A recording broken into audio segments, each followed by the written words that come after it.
Mister Pareek, good morning. ETN of Swadesh पे स्वागत है। ये बातचीत काफ़ी समय से चल रही थी और अब एक विंडफॉल टैक्स आने की बात हुई है रिफाइनर्स पे जो फ्यूल को एक्सपोर्ट कर रहे हैं। आपके हिसाब से ये जो थिंकिंग है गवर्नमेंट की, पहले हमने देखा स्टील प्राइसेस पर भी प्रोटेक्शनिस्ट मूव आया, एडिबल ऑयल, वीट, अब धीरे धीरे यहाँ आ गया है। क्या ये जस्टिफाइड है आपके हिसाब से? एक दृष्टि ये देखिए, हम तो विंडफॉल गेन्स को थोड़ा सा टैक्स लगाना वो कोई गलत चीज नहीं है जी, लेकिन जो इससे ये टैक्स लगाने से रेवेन्यू में तो बहुत छोटा सा फर्क पड़ने वाला है, बहुत थोड़ा सा मार्जिनल इम्पैक्ट होगी इसकी। तो इसीलिए मैं सोचता हूँ कि ये जो सिग्नल देता है कि हम एक्सपोर्ट ट्रेड में काफी फ्री ट्रेड में से अलग अलग जा रहे हैं, ये अच्छा नहीं हो रहा है। इसलिए मैं सोचता था कि तो विंडफॉल टैक्स तो ठीक, अच्छी बात है, विंडफॉल गेन टैक्स, बट ऐसा करने से हमको ज्यादा पैसा नहीं मिलता है सरकार को, और इससे जो सिग्नल जाता है कि हम बस सभी एक्सपोर्ट पे टैक्स लगा रहे हैं, we are doing various things, इससे अच्छा तो ये होता तो हम we should just really go for as much possible as for free trade.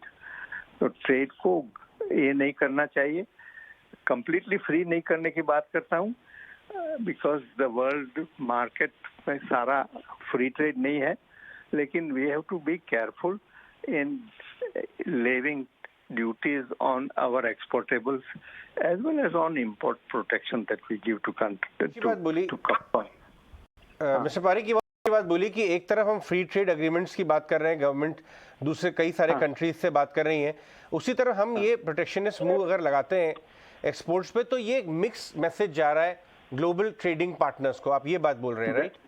That is right. यही मुसीबत है कि हमारे कई जो फॉरेन इन्वेस्टर्स होते हैं उनकी मेन तकलीफ इंडिया में ये होती है कि इंडिया में की पॉलिसी की कंसिस्टेंसी नहीं है, वो बार बार बदलते हैं। इसलिए एक कंसिस्टेंट पॉलिसी रखनी बहुत जरूरी है, क्योंकि इससे हम फॉरेन कैपिटल को इनवाइट कर सकते हैं और हमारा जो डोमेस्टिक प्रोड्यूसर है उनको भी ख्याल रखे हो जाए, little less risk for them. वो भी समझ सकते हैं कि दिस ये सरकार की नीति है तो हम इसके हिसाब से चलेंगे, हमारा फ्यूचर होगा, ये सब आसान हो सकता है। एक चीज़ मेरे को आपसे और पता करनी है, आपको नहीं लगता गवर्नमेंट थोड़ा ज़्यादा एग्रेसिव हो गया इस पॉइंटों को ध्यान में रखते हुए कि देखिए इन्फ्लेशन है तो सारी चीज़ों को होल्ड कर लो पहले ही आप? अभी एग्रीज को भी उन्होंने देखा, आपने उन्होंने कंट्रोल अच्छे से किया, अब इस पे भी आ गए। टैक्स करने से इन्फ्लेशन पे कोई असर नहीं पड़ने वाली है। नहीं इन्फ्लेशन मतलब उनको ऐसा लगता है कि हाँ अगर भारत में स्केर्सिटी ना हो जाए इस चीज़ को लेकर, इससे पहले भी वो एग्री को भी कर चुके हैं, अभी इन्होंने एनर्जी पे भी डाला है। अब इसका मतलब जो एक्सपोर्ट ओरिएंटेड सेगमेंट है उन सब पे फिर तो ये क्वेश्चन खड़ा होगा ही ना कि हाँ गवर्नमेंट जब भी अपना प्रोटेक्शनिज्म वाला चेहरा लेके आएगी तब एकाएक कुछ भी फैसला ले सकती है फिर तो गवर्नमेंट। बिकॉज मैं एक बात तो सही है कि जब विंडफॉल गेन्स होता है तो सरकार को लगता है कि इसको थोड़ा बहुत टैक्स किया जाए, बट इसके हिसाब से जब एक्सपोर्टर को नुकसान होता है सरकार भरपाई करने की तैयारी नहीं रखते है। तो इसीलिए आई मीन एक कंसिस्टेंसी होती है ना, तो ये मुसीबत है। तो मेरा ख्याल से एक्सपोर्ट गेन होता है तो विंडफॉल गेन होता है तो let them benefit from it, लोग एक्सपोर्ट को फायदा होने दो, इसके लिए उनको एक्सपोर्ट में जाने का ज्यादा अट्रैक्शन होगा और हमारा एक्सपोर्ट बढ़ सकता है। लेकिन वो मिक्स सिग्नल जा रहा है, ये मेरा ख्याल से अच्छी बात नहीं है, बट ऐसे कोई एज प्रिंसिपल मैं कोई इसमें हानि नहीं है कि हम एक्सपोर्ट विंडफॉल गेन पर टैक्स करें। एक आखिरी सवाल आपको जाने दें उससे पहले, क्योंकि अभी हमने देखा कि लैक ऑफ रिस्पांस की वजह से बीपीसीएल का डाइवेस्टमेंट नहीं हो पाया। इस तरह के माहौल में इस तरह के कदम उठा के जब रेवेन्यू में बहुत बड़ा नीडल मूवर नहीं है, बहुत बड़ा इम्पैक्ट नहीं आ रहा है, क्या हम कहीं ना कहीं प्रोस्पेक्टिव इन्वेस्टर्स को जो कि स्ट्रेटेजिक पार्टनर्स ही बन सकते हैं, हमारे ऑयल एंड गैस स्पेस में हम हमेशा से इनवाइट करते आए हैं इन्वेस्टर्स को, वो जो है उनको हम एक मिक्स्ड वो देके एक तरह से अपॉर्चुनिटी लूज कर रहे हैं। यही बात तो मैं कई I have been saying this for long time कि हमारे यहाँ फॉरेन इन्वेस्टर्स एक्सप्लोरर्स और नहीं आ रहे हैं एक्सप्लोरेशन करने के लिए, क्योंकि हमारी नीति की जो इंस्टेबिलिटी है, चेंज बार बार होती है, इससे लोगों को डर लगता है कि हमको क्या करें। तो पेट्रोल प्राइस, गैस प्राइस हमने बहुत इंटरफेरेंस करते हैं बार बार, अभी तो कम हो गया लेकिन पहले ज़्यादा था, तो इसीलिए लोग आते नहीं हैं। और हम यही करते हैं तो then there will be certainly a problem about attracting investors और partners for public sector companies. तो बीपी जो आप कहते हैं जो एसपीसीएल काम ये नहीं कर सकते हैं, इस वक्त मार्केट लो है, वो तो समझ सकते हैं, लेकिन आजकल जो पेट्रोल की कीमत, क्रूड ऑयल की कीमत बढ़ रही है सारे देश, अब तक तो इसको एचपीसीएल को थोड़ा सा तो फायदा होना चाहिए इससे। लेकिन अब हम डोमेस्टिक प्राइसेस को कंट्रोल करते हैं कि डिस्ट्रीब्यूटर के पास हर एक लीटर जो बेचे इसमें नुकसान होता है तो कोई आने वाला नहीं है, तो nobody will buy it. Domestic और फॉरेनर्स कुछ इसमें इन्वेस्ट नहीं करेंगे। मिस्टर पारिक, बहुत बहुत शुक्रिया आज हमसे बात करने के लिए। बहुत बड़ी खबर है ये, आप देखिए 10% का impact ONGC, oil India, MRPL, Reliance industry जैसा स्टॉक 8% के ऊपर गिर चुका था, वहां से रिकवर हुआ है। हमारे साथ देवेंद्र चोकसी भी हैं, इनफैक्ट वो ज्वाइन करेंगे जल्दी। कुछ रिकवरी आ रही है एमआरपीएल और चेन्नई पेट्रो को लेके आइए, मुझे लगता नहीं वहां पे जल्दी रिकवरी आने वाली, क्योंकि कैश बेस्ड स्टॉक्स हैं, उसमें सेलर बहुत बढ़ेंगे। एफएनओ स्टॉक्स जो हैं उनमें रिलेटिव रिकवरी आ सकती है।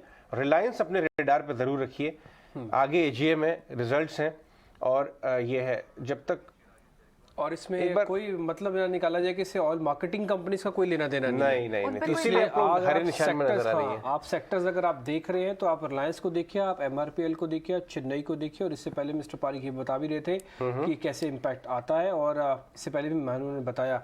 हालांकि एक्सट्रीम वॉलेटाइल है अजय रिलायंस, ऐसा नहीं है कि इसके अंदर फॉल सीवियर हुआ तो रिकवरी सीवियर नहीं है।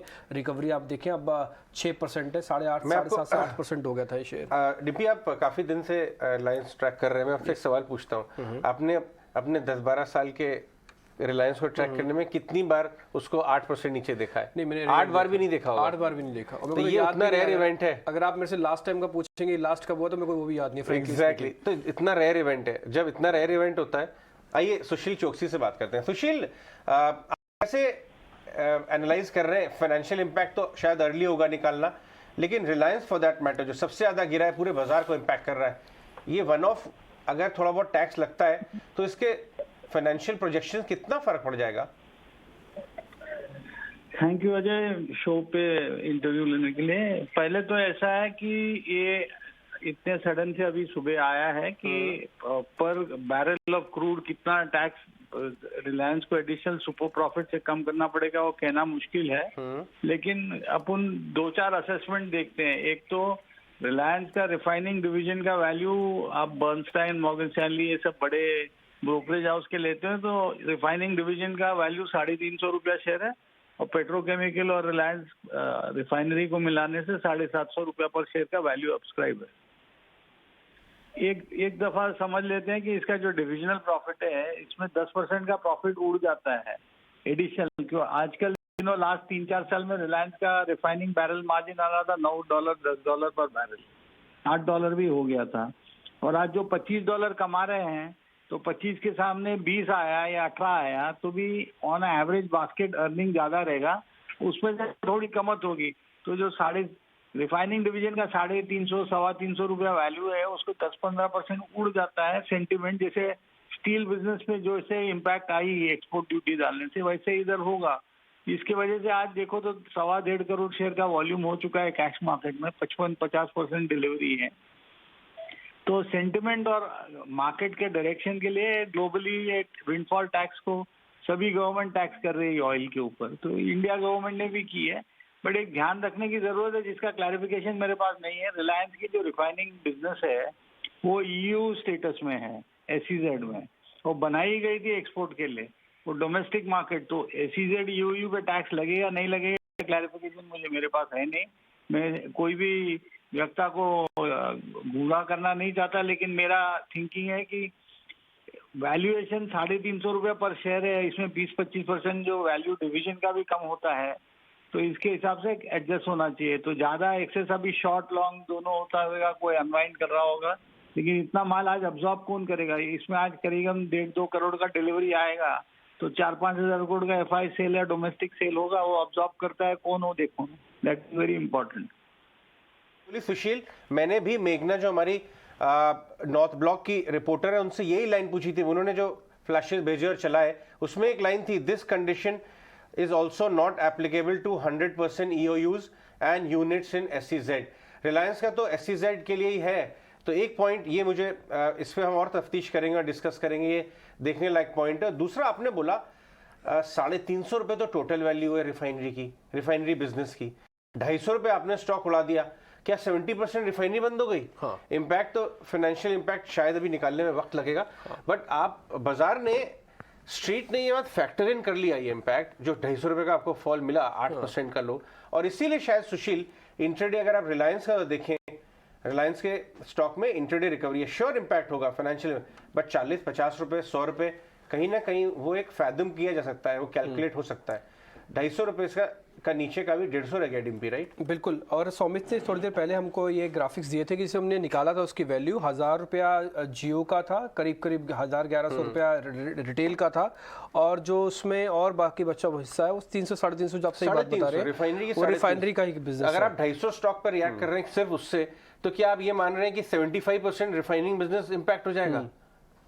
ये शायद ओवर रिएक्शन था, ये ओवर रिएक्शन है, और इसलिए आपको थोड़ी रिकवरी आती हुई नजर आ रही है। लेकिन हम ये नहीं कह रहे हैं कि आप जंप करिए स्टॉक के ऊपर, लेकिन आप थोड़ा समझ के एक्ट करिए। सुशील, ये तो हो गई रिफाइनरी की बात, आपने बहुत रैशनली समझाया, बट रिलायंस में तो काफी कुछ ट्रिगर्स भी आगे हैं, रिजल्ट्स अच्छे होने की बात है, AGM में आगे कुछ, अब जाते जाते यही बता दीजिए कुछ और ट्रिगर्स जो बाजार सुनना चाहता है इस AGM में। नहीं, एक तो अभी डीमर्जर का प्लान, सक्सेशन प्लान बन रहा है, तो डीमर्जर और लिस्टिंग का प्लान भी आना चाहिए। इस AGM में आता है कि और 1 साल जाता है, वो देखने के लायक रहेगा। लेकिन एक चीज जरूर है कि रिलायंस का जो अर्निंग कैश फ्लो है अगले 2 साल का, वो हाईएस्ट रहेगा हिस्ट्री में, और ग्रोथ भी वैसे ही रहेगी।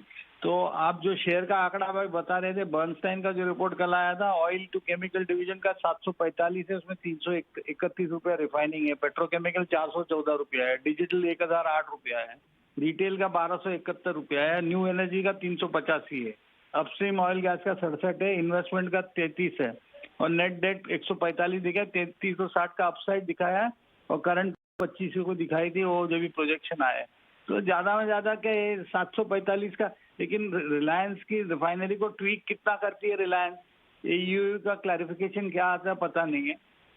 वैल्यू एडेड प्रोडक्ट में रिलायंस इन दिनों जर्मनी और यूरोप में डीजल की शॉर्टेज से डीजल ज्यादा एक्सपोर्ट कर रहा था, तो डीजल क्रैक, वो तो बायर का भी इम्पैक्ट आ सकता है रिफाइनरी को। स्टील का प्रोडक्ट तो चाइना इधर उधर से एक्सपोर्ट हो रहा है, लेकिन रिफाइनिंग कैपेसिटी तो एक दिन में किसकी इम्पैक्ट नहीं होती, सबकी कैपेसिटी ओवर यूटिलाइज है, अंडर यूटिलाइज है, वो सिचुएशन डिसाइड करता है। तो हो सकता है कि टैक्स पे वो भी पास ऑन हो जावे, नहीं होवे।